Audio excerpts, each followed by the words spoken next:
lie in immediate connection with the body of the femur, which they cover from the trochanters to the condyles. The portion on the lateral side of the femur is termed the vastus lateralis, that covering the medial side, the vastus medialis, and that in front, the vastus intermedius. The rectus femoris is situated in the middle of the front of the thigh. It is fusiform in shape, and its superficial fibers are arranged in a bipiniform manner, the deep fibers running straight down to the deep aponeurosis. It arises by two tendons, one, the anterior or straight, from the anterior inferior iliac spine, the other, the posterior or reflected, from a groove above the brim of the acetabulum. The two unite at an acute angle and spread into an aponeurosis which is prolonged downward on the anterior surface of the muscle, and from this the muscular fibers arise. The muscle ends in a broad and thick aponeurosis which occupies the lower 2/3 of its posterior surface,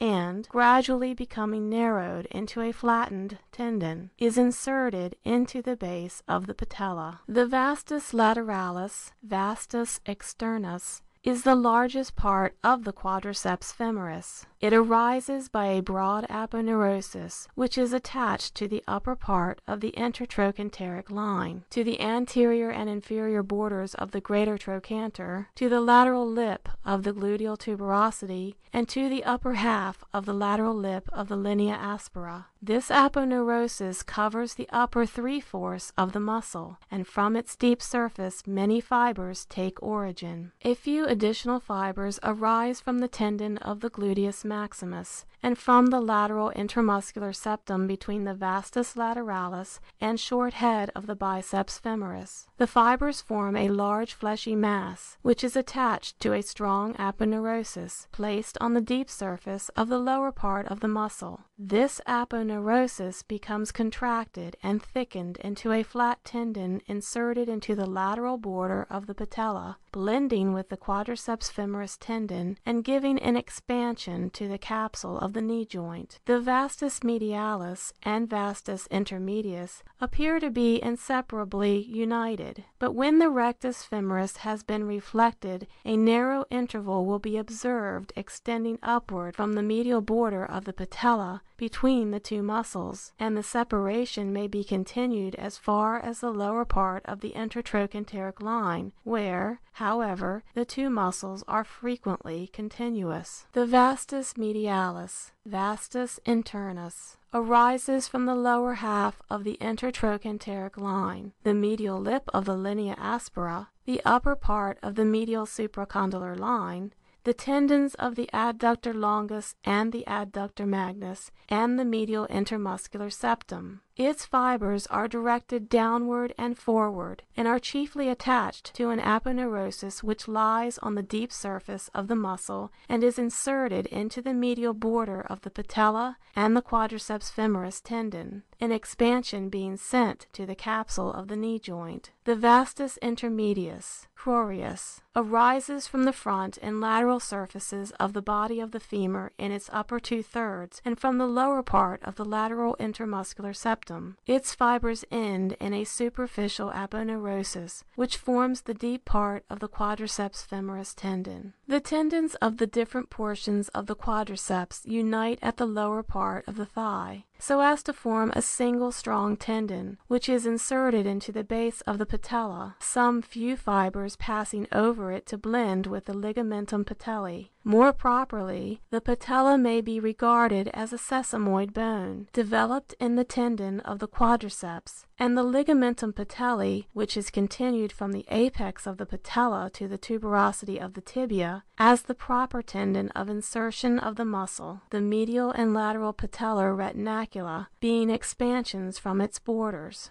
A bursa, which usually communicates with the cavity of the knee joint, is situated between the femur and the portion of the quadriceps tendon above the patella. Another is interposed between the tendon and the upper part of the front of the tibia, and a third, the prepatellar bursa, is placed over the patella itself. The articularis genu, subcroreus, is a small muscle, usually distinct from the vastus intermedius, but occasionally blended with it. It arises from the anterior surface of the lower part of the body of the femur and is inserted into the upper part of the synovial membrane of the knee joint. It sometimes consists of several separate muscular bundles. Nerves. The muscles of this region are supplied by the second, third, and fourth lumbar nerves through the femoral nerve. Actions. The sartorius flexes the leg upon the thigh and, continuing to act, flexes the thigh upon the pelvis.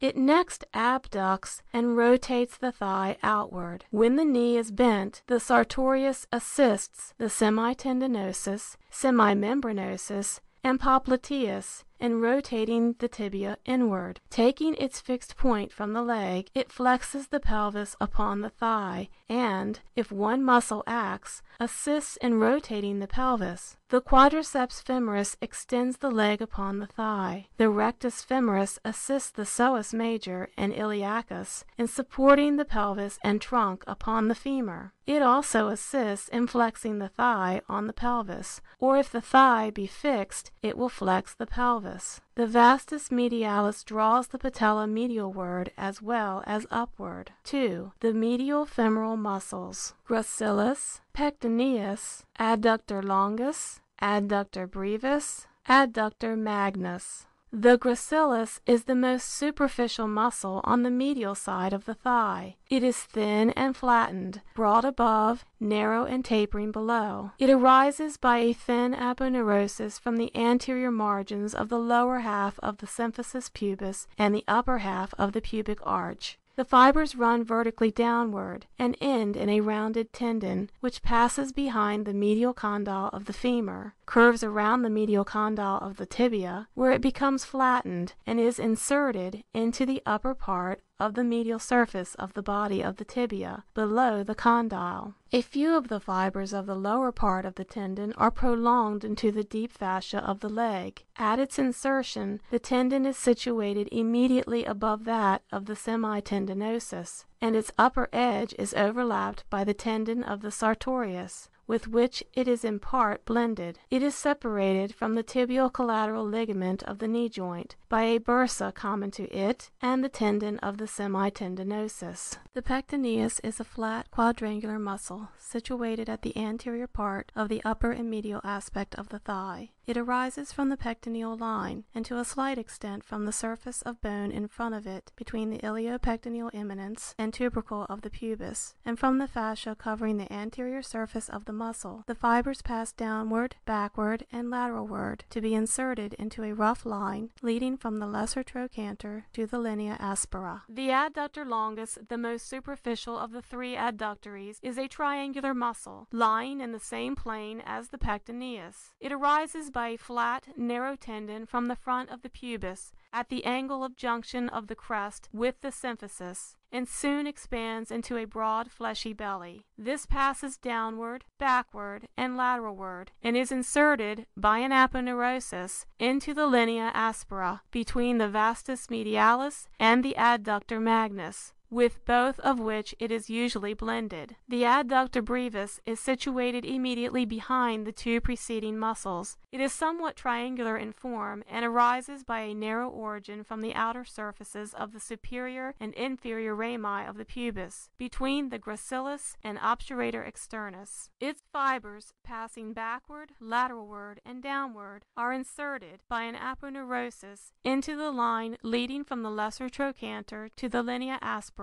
and into the upper part of the linea aspera, immediately behind the pectineus and upper part of the adductor longus. The adductor magnus is a large triangular muscle situated on the medial side of the thigh. It arises from a small part of the inferior ramus of the pubis, from the inferior ramus of the ischium, and from the outer margin of the inferior part of the tuberosity of the ischium. Those fibers which arise from the ramus of the pubis are short, horizontal in direction, and are inserted into the rough line leading from the greater trochanter to the linea aspera, medial to the gluteus maximus. Those from the ramus of the ischium are directed downward and lateralward with different degrees of obliquity, to be inserted, by means of a broad aponeurosis, into the linea aspera and the upper part of its medial